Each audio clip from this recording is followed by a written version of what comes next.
Assalamu alaikum wa rahmatullahi ta'ala wa barakatuhu. Ay bandiraɓe sehilaɓe, on calminama, on juurama. So on jii eɗen mbaɗira ndani ñande fof nanno ko heewi, ɗum yarani no aada yariri. Aada yaari YouTube ko nanna gooto jooɗoɗa balɗe 3 4 nanna goɗɗo. Kono enen kulɗen ko ñalɗi ɗi ndeeƴani wadde jawnoɗen nannen hetto toon tan deeƴata mofto toon. Kala nde pinɗe tan nannen toon mbaɗɗen toon mofto toon. Kala garɗo iwa less ene ngabba yaara jam jam ha yettoyo dow. So wiyama hande nanna ñande wonde alhaali ñawore ñawo e ñawore muɗum wona en perti ko heewi. Wadde kala nde pinɗe tan kala ko jangguina tan nannoyte mofte toon. An garɗo tawa ɗum toon naftoroɗa ɗum ɗon. Kono aada kamɓe nannoɓe YouTube ɓe so nanni hande janggo walla ɓaawo janggo mo gaddoya. E noon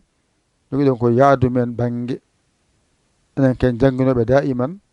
wadde eɗen jangguina eɗen mofta janggo e jaam so jeeyani be jangguinowo tawa jogi jangguɗon.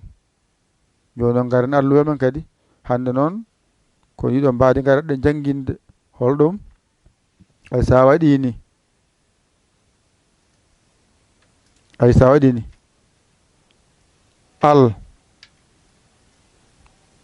Allah ay fooɗi Allahu ak ay ak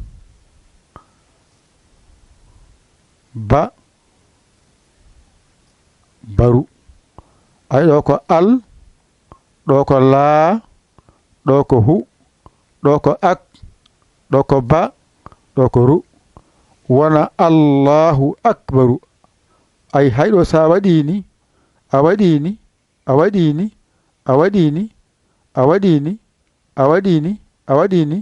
ko gotum. Ay a o nani, ɗo woni al o, al nani, laa nani, ɗo ne fooɗi kono feeñani, hu nani, a nani, ak nani, ba nani, ay ru nani.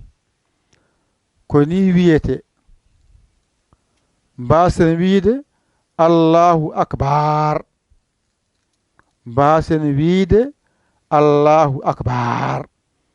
Sabu ɗo yanda baane fooɗi. Ɗo tan fooɗi wadde binndol ma no windiri ni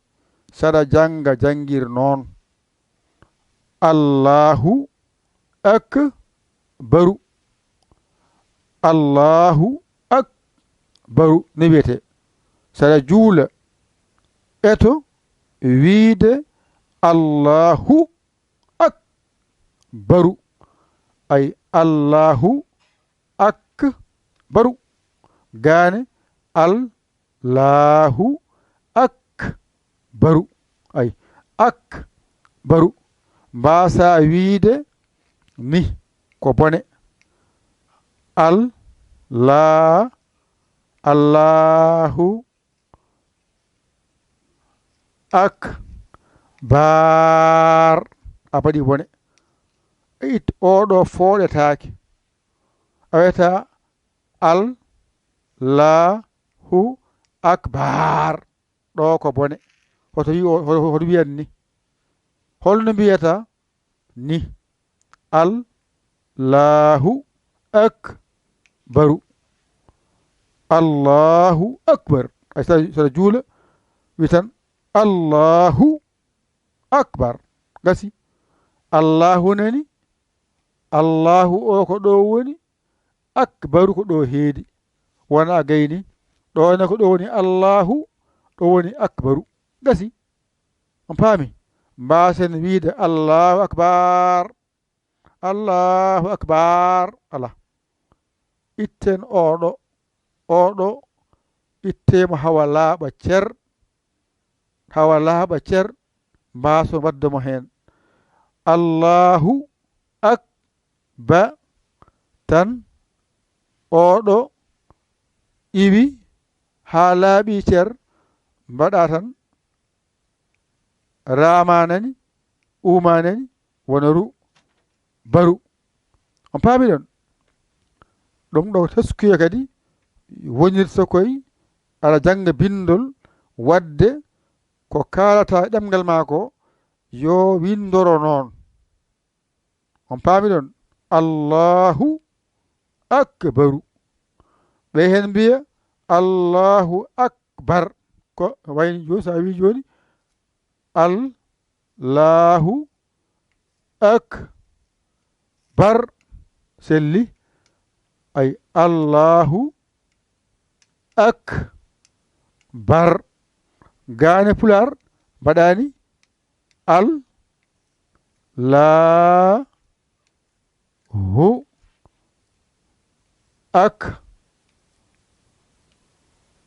akbar ay gasi ko gootum a jangi a jangi la wona al a jangi la e a ko laa a jangi hu ho e ha e u ko hu a jangi a jangi ka ak a jangi ba era bar ko heddi ka janggani ni yani deka noon ɗo so windama janggani tan andu alkuli jangaɗade ɗiggani al la hu akbaru paami de ko noon janngowo janngirta ene yiya ko janngata ko ene yiya heen ɓeydogol taw wona ustogol jangde addira ko saɗa windene huunde teskuya ma wona heen sa faye wiyaade ya windi ɗum annatama hande en jangi al ɗo ko laa ɗo ko hu wona allahu nani ɗone allahu nani ko serriɓe haydara ay sidde nani allahu ɗo sidde ay ko laam siddi ko laam siddi ga ay hu o omoni akbaru ay ak ba ru ak nani ba nani ru nani ay a nani ak baru ay a nani woni a oɗo ka o nani omoni ak nani woni ak ay oɗo ba omoni ba nani ay ru o omoni ko serniɓe hay batte ga e ga ko gootum puyama nangata o ene windanma ko jiɗɗa windude ko joni sa wiyama ya windu ashhadu mbaɗani ay anani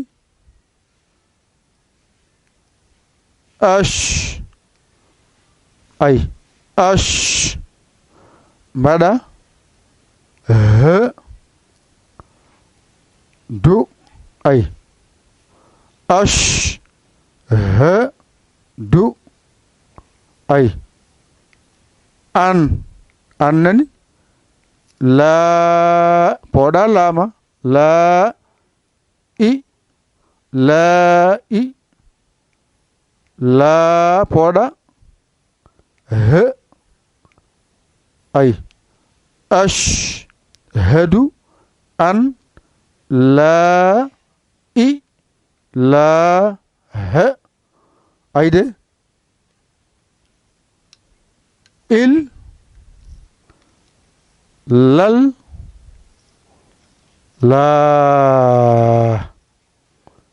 il lal laa ay laa windima ashhadu an laa ilaha illallah a jangi ashhadu an laa ilaha illallahu wala lah selli saya jawi ɗum ani ay sa waɗini tan ni a waɗini ashhadu ay o woni ash o ay anani ash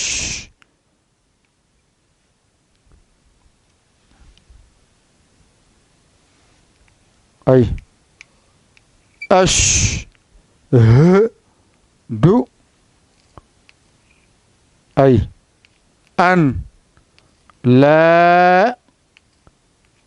ilaha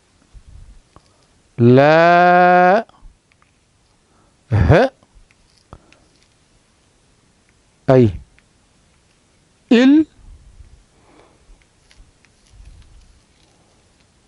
il onen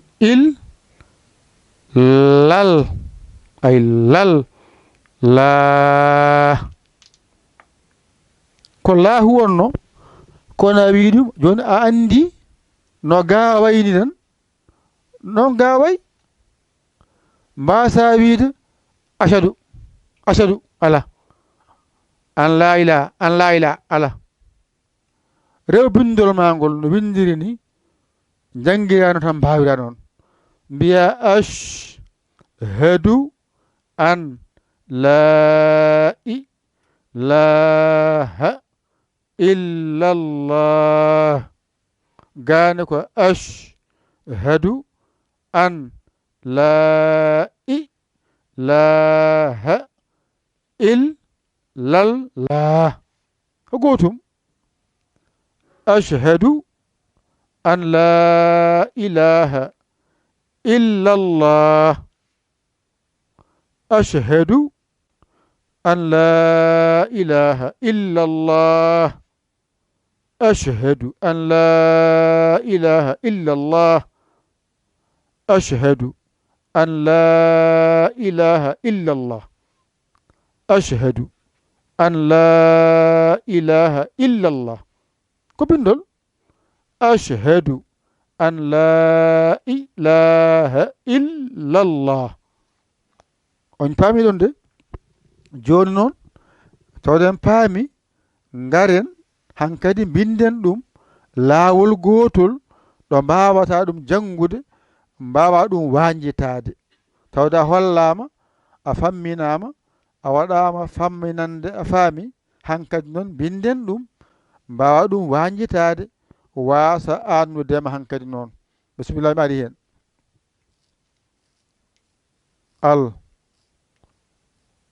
Allahu akbaru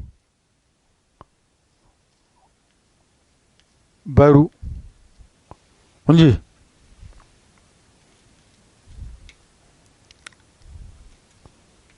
ashhadu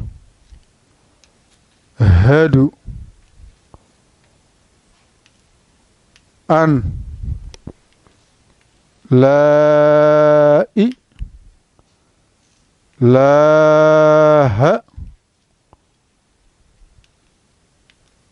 illallah ton woɗɗoyi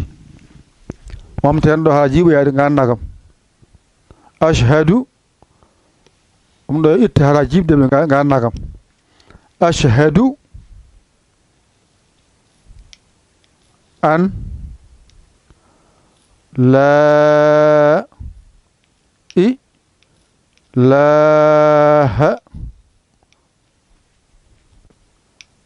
illallah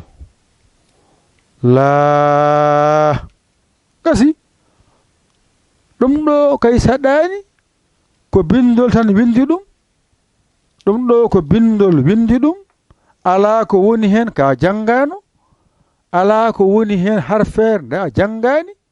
ndeke noon sa wiyama yawi allahu akbar hankadi ma andu no windorto no jangorto sa wiyama yawi ashhadu an la ilaha illallah ma andu windorto a wiyama ya windu wa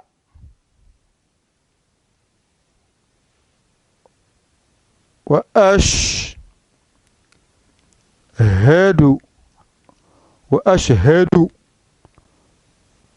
anna ay anna mbiya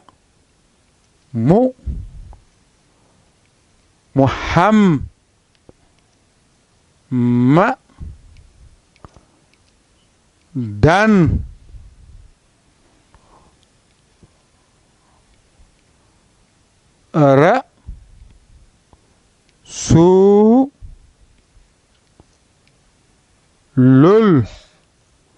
la gasi ko bindal tamon ɗo ala ko woni e maggol ka janngano ɗo kala ko woni ɗo a jangi ɗum hay bate ko woni ɗo ko fof a jangi ɗum a andi allahu akbaru no windirte a andi ashhadu an la ilaha illa allah no windorto wa ashhadu anna muhammadan rasulullah gasi hankadi a ñawnata a bonnata a hollama allahu akbaru ashhadu an la ilaha illa allah wa ashhadu anna muhammadan rasulullah ɗum ɗo sa awa ɗum a wi ka juulɗo andu yahani taw kala juulowo koma haala ɗo e ɗo sella o winde e julɓe woto julde so wiyani o wiyani ni hay so juuli hawa maayi yo andi o jaaka juuloɓe ndeno kala juulowo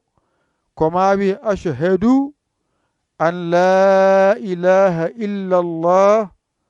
wa ashhadu anna muhammadan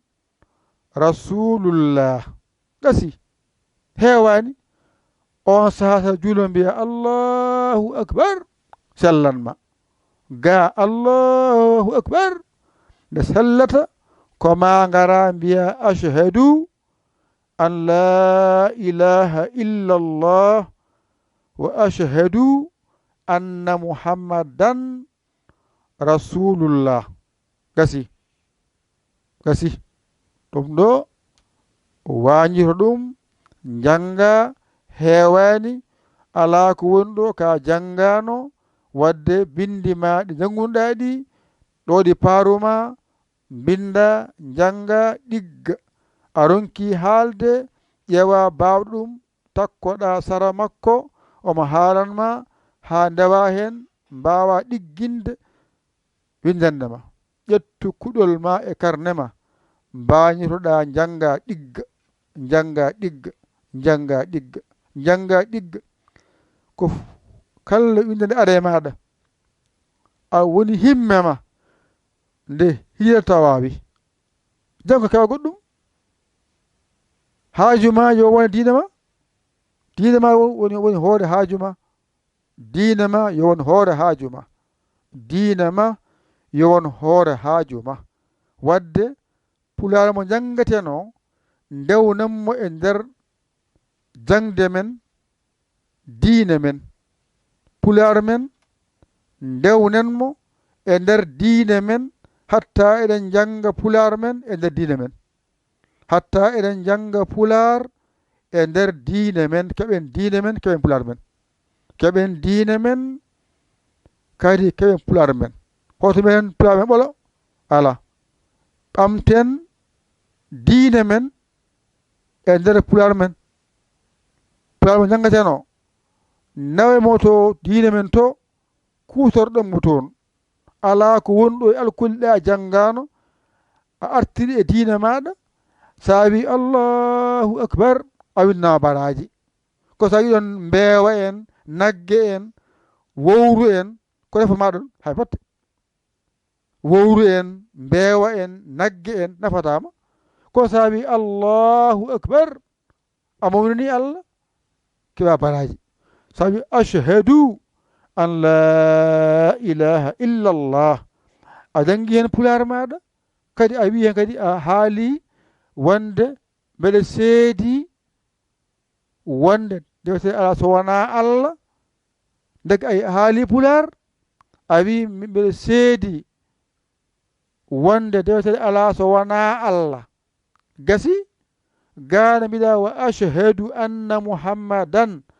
rasulullah kadi mi seedima wonde muhammad ko nulaaɗo Allah wadde aɗana haala moƴƴere aɗa windene moƴƴere wadde yolo ko en famde ko haala ko no haalda ni so saggoyi noon ƴeewa bawɗo saggitma a daña noddu en numéro men 00 221 117 906 81 mbaɗa yaya mbaɗa li jiya wasap men taggirɗa a saggani noon alhamdulillah rabbil alamin on jarama wassalam ko musidɗo moon guiɗo mon alamudo mon dara e bowal yaya li ko Sénégal alhamdulillah rabbil alamin nani ƴette mbajo janggon ɗigga wassalam